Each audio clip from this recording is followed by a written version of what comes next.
Olá a todos e a todas, sejam bem-vindos a mais um vídeo de filosofia. Para hoje eu decidi falar um bocado acerca dos desejos, as consequências e as causas de muitos dos nossos desejos e como eles podem contribuir de uma maneira ou de outra para a nossa infelicidade e até para a depressão, uma das grandes causas infelicitárias, digamos assim, do desejo, ou dos desejos no sentido geral, é a depressão e também a ansiedade. Eu vou estabelecer aqui um bocado, além de, olha, abordando epicurismo, já agora falar nisto aqui, este é um dos temas que eu abordo nesta minha obra, Filosofia do Prazer de Viver, tanto Aristóteles e epicurismo que têm em comum, uma obra de investigação. Aproveito e também também falo sobre o desejo, porque esta obra, o budismo trata muito a questão do desejo. Existencialismo, budismo, filosofia e felicidade. Faço uma desconstrução e dou um enquadramento histórico do existencialismo, principalmente no Ocidente. Apesar de eu acreditar que o budismo também é uma forma de filosofia existencialista, não só, mas também. E claro que neste calhamaço, reflexões filosóficas sobre a felicidade, todos os volumes, eu também abordo este tipo de questões. A questão do desejo, da carência, de toda a projeção que pressupõe o desejo de uma maneira ou de outra, todo o enquadramento de arquétipos socioculturais que pressupõe o desejo, tudo que tem a ver com a energia sexual, com a dança do acasalamento humana, com todo esse tipo de questões que o desejo aborda, que estão envolvidos no desejo. Mas principalmente nesta minha obra vou dar aqui um pequeno enquadramento de epicurismo. Epicuro foi um dos filósofos mais caluniados ao longo da história.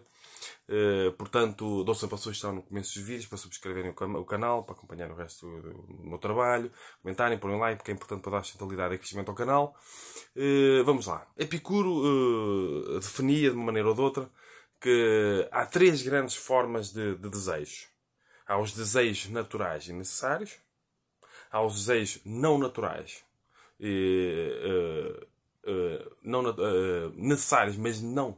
Ou naturais, mas não necessários. Estava aqui a coisa. Estava a ver ali uma coisa. E há os desejos não naturais e não necessários. Então quais são os desejos naturais e necessários? Uma pessoa precisa comer. Uma pessoa precisa beber. Uma pessoa precisa se alimentar.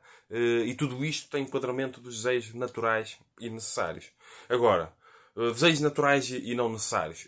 Eu preciso de comer e de beber, mas eu não preciso de comer e de beber constantemente comida profundamente luxuosa, muito cara. Não preciso disso.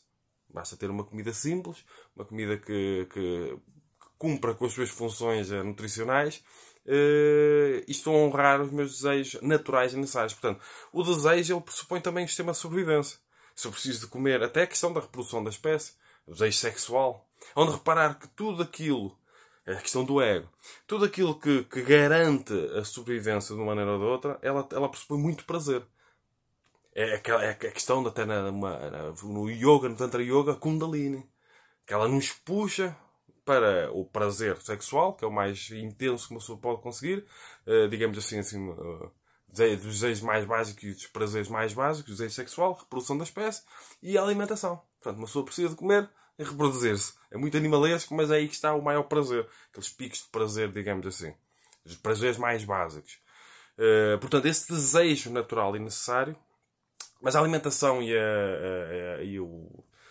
a necessidade de beber, por exemplo, é mesmo profundamente necessária. A reprodução da espécie é necessária no sentido geral, não é tão necessária num contexto individual. A pessoa sobrevive sem sexo, mas não sobrevive sem comer, sem beber. Estão a compreender? Portanto, este desejo natural e necessário é fundamental. O desejo natural, mas não necessário, não é assim tão importante. Epicuro valorizava a ataraxia, a ausência de sofrimento, de perturbações da alma e do corpo. Portanto, valorizavam o prazer de viver, mas nós temos de ter uma perspectiva, um enquadramento racional em relação aos nossos desejos. Porque há desejos que, se realizados, não são assim tão felicitários. Há desejos que nos podem conduzir à desgraça. Quais são os desejos não naturais e não necessários, por exemplo? É a glória, o reconhecimento, o estatuto social. Claro que uma pessoa pode fazer aqui uma desconstrução psicológica da psique humana e toda a questão da repressão e opressão afetiva e sexual, todos os desejos, a dança do acasalamento humano. Porque a energia sexual, há de ver no reino animal, digamos assim, não humano. Os animais fazem tudo para chamar a atenção de uma maneira ou de outra. Os pavões, cantar, tudo para chamar a atenção. Na dança do acasalamento humano, o ser humano também faz tudo para chamar a atenção. Tem de ter o carro, tem de se pintar, tem de tudo é a dança do acasalamento humano. quase tudo que a pessoa faz. A não ser que a pessoa comece a intelectualizar-se, a cuidar das emoções também, da sua parte intelectual, espiritual. A pessoa vive a dança do acasalamento humano. E a maior parte das pessoas vive presa a isso. As pessoas vivem para comer e para fazer sexo. Estão presas a estes prazeres mais básicos, estes desejos mais básicos, digamos assim. Que é o que é, sem julgamento nem moralismo. Mas por causa do desejo, o budismo foi muito interessante. É interessante, o epicurismo tratou a questão do desejo, até o taoísmo, a maneira ou outra, tratou a questão do desejo. O budismo tratou da questão do desejo. Aristóteles tratou a questão do prazer, da importância das pessoas viverem em prazer, terem o prazer de trabalhar. Por exemplo, o geómetra torna-se melhor geómetra se tiver prazer em resolver problemas geométricos. Portanto, o prazer faz bem, digamos assim. Se não for desregrado, é importante. Portanto, ele deve conduzir-nos a vida, de uma maneira ou de outra. Mas nós temos de perceber quando é que o prazer, quando é que a nossa busca por prazer, há pessoas que têm um vazio interior profundo e procuram o prazer como forma de escape dessa solidão que sentem. É às vezes um prazer associado a um estado alterado de consciência. Há pessoas que viciam no orgasmo, por exemplo, da mesma forma como se viciam em droga. Há uma relação muito próxima, às vezes é uma fuga. Para esta questão do desejo, olha, por exemplo, uma filosofia muito interessante. Talvez as poucas filosofias espirituais, digamos assim, que tratam a questão da sexualidade sem propor o celibato, apesar também de ter a escola, a tantra da mão esquerda, tantra da mão direita propõe o celibato, das poucas escolas filosóficas e espirituais que não propõem o celibato, é o Tantra Yoga, que também trata a questão do desejo. Nós temos que compreender que, por exemplo, vamos imaginar, qual é a associação que está, a maior parte das pessoas está em depressão, ela está em depressão por causa de desejos que não estão a ser realizados. E até entrarem em um estado de depressão, a maior parte das vezes elas passam por um estado de ansiedade. Porquê? As pessoas têm um vazio, as pessoas têm uma carência, têm alguma forma de projeção, às vezes. Vamos imaginar o que acontece muito, porque isto tem tudo a ver com a dança do casamento humano. A maior parte das pessoas está presa nisso. A pessoa imagina quando tiver o carro de sonho, quando for famosa, quando não sei o quê, a pessoa vai ser feliz, porque vai atrair o sexo oposto ou o sexo desejado. A pessoa está ansiosa, luta para conseguir isso, a maior parte das vezes, ansiosa. Quando atinge isso, pode acontecer, a maior parte das vezes não acontece, mas quando atinge isso, quando não atinge, entra em depressão porque perde toda a esperança, porque não conseguiu o seu objeto de desejo. Porque a maior parte da depressão tem a ver com objetos de desejo não realizados. Tem a ver com projeções, de uma maneira ou de outra. Se a pessoa for a desconstruir a fundo, a maior parte das vezes as depressões pressupõem desejos não realizados.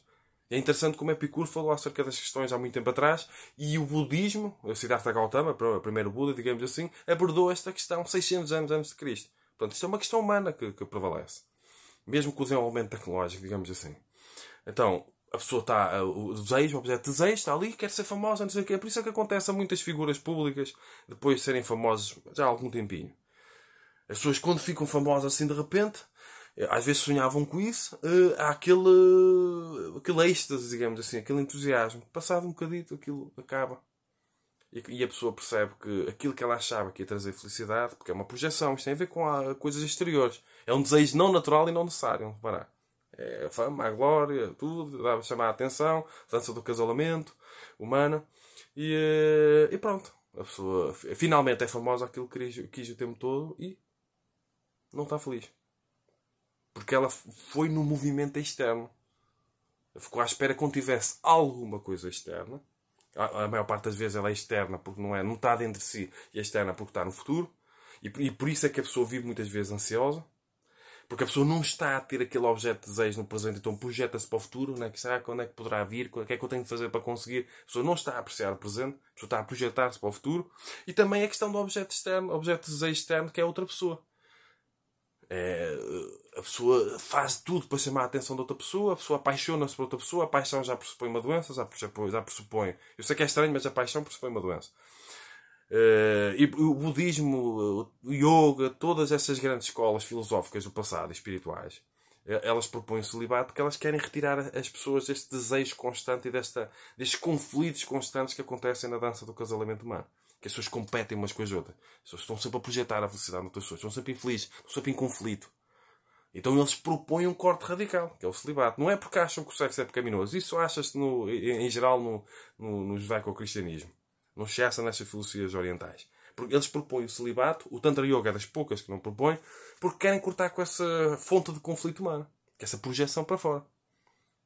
Que é projeção. A pessoa projeta a sua felicidade noutra pessoa, projeta a felicidade no relacionamento com outra pessoa, projeta a felicidade sempre fora de si. Depois está sempre ansiosa, sempre em depressão, está sempre instável, não vive em prazer. Porque está sempre em conflito, não tem paz. Então, para contrariar para poder ter paz, a pessoa tem de contrariar algumas coisas, digamos assim, ou tem de dar atenção aos desejos e perceber que desejos é que são felicitários e que desejos é que são infelicitários. A maior parte dos desejos que as pessoas têm, no fundo, são fugas e compensações. Elas não trazem, os desejos se realizados não trazem felicidade. Eu conheço uma pessoa que quis comprar o carro, não sei o quê, com um carro assim que chama a atenção. Passado uma semana ou duas já estava arrependida de ter comprado o carro. Já andava sempre porque é que comprei o carro. e tenho um amigo que disse isso é tesão de mijo. Porque não resolve. Esses objetos externos ele não resolvem problemas internos. Essa é a grande ilusão humana. É interessante que Epicuro pegou bem nesta questão dos desejos. Nós nem temos de procurar a frugalidade, nem temos de fugir do luxo, digamos assim. Nós aproveitamos as coisas como elas estiverem quando elas vierem. Não estar sempre a lutar, a prejudicar outras pessoas para conseguir certas coisas, nem fugir delas se elas aparecerem. Apreciamos as coisas, tal como elas estão. A vida não está sempre igual, a vida é feita de ciclos, não estamos sempre em desejo. Claro que esta questão é muito abrangente, é complexa e eu sugiro que leiam estas obras, já estou a chegar ao limite do tempo, já estava a esticar-me. Nesta minha obra, Filosofia do Prazer de Viver, Tantra, Aristóteles e Epicurismo, o que é que tem em comum? Tem muita coisa em comum. Eu também falo sobre o budismo, nesta obra. Não aprofundo, como é óbvio.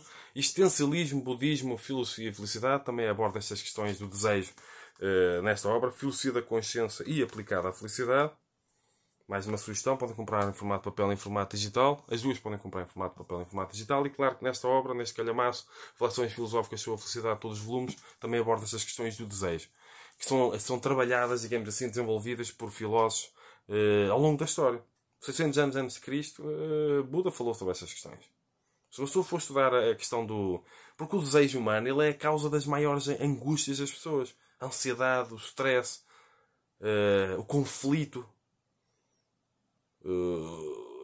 Hoje Freud explica como por trás de um homem, principalmente à procura de cargos de poder, política, por exemplo, está um homem sexualmente frustrado. Por trás de um homem que só procura carros para dar nas vistas, para chamar a atenção, também pode estar um homem, para não sermos radicais, fundamentalistas, digamos assim, pode estar um homem sexualmente frustrado. Principalmente na questão do homem, a questão do machismo. Porque a mulher tenta conquistar, digamos assim, na dança do acasalamento humano, mais pela beleza, digamos assim. Temos a sociedade machista e não é assim. E o homem mais pelo poder, tem de mostrar que tem isto, tem aquilo. E as pessoas vivem em desejo, até conseguirem esse objeto de desejo, que acham que vão trazer felicidade. A maior parte dos desejos, destes desejos infelicitários, destas ilusões, digamos assim, maia, numa linguagem indiana, são desejos infelicitários, são desejos não naturais e não necessários. Nós não traz felicidade. As pessoas lutam, matam-se umas às outras por causa de desejos não naturais e não necessários.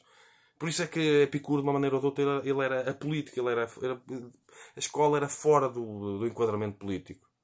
Porque era para estar fora também. E a maior parte das escolas do yoga, do budismo e taoísmo, elas são fora do enquadramento político. Que é para estar fora destes conflitos humanos. Que é para estar fora desta dança do acasalamento humano. Que é a fonte de todos os conflitos. Vocês vão reparar, se nós formos estudar a fundo, a fonte de quase todos os conflitos humanos é o ego. É a energia sexual. É o domínio da energia sexual. É a dança do acasalamento humano. As pessoas prejudicam-se, falam mal umas às outras, têm inveja, têm ciúmes, tudo quase a energia sexual desequilibrada. Por isso é que a questão do desejo é muito importante uma pessoa trabalhar a questão do desejo, da ansiedade e do... Já me estou a aprofundar. Portanto, subscrevam o canal, comentem, partilhem, ponham like, que é importante para dar centralidade e crescimento ao canal. Tenho outras plataformas, Instagram, Facebook, YouTube, LinkedIn. Vejam estas plataformas, sigam.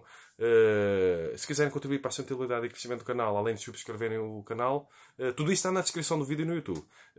Podem fazer doações para o meu IBAN ou MBWay, que eu deixo na descrição do vídeo no YouTube. Tenho que terminar porque já estou a chegar ao limite do tempo. Sejam felizes e cumprimentos filosóficos.